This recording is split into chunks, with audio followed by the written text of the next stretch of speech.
Не деген көп балмұздақтар! Мен бәрін жеп қоямын.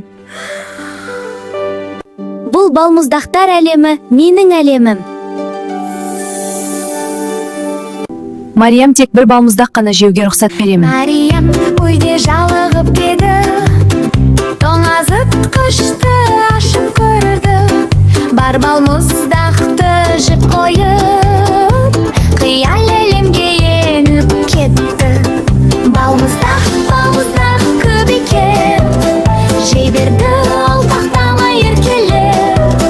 Бірақ кейін тоңып қалды дірілдеп, анашым деп жылады.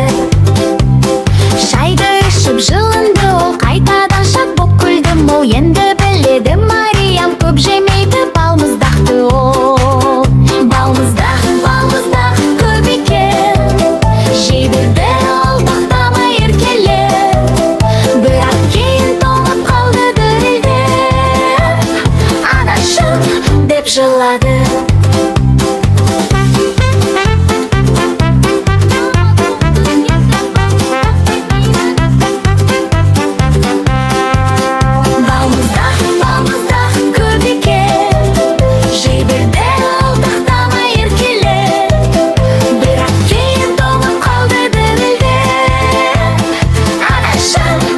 Жылады. Балалар, егер балмұздақ жақсы көрсеңдер, каналға тіркеліңдер, лайк басыңдар осы видеоға.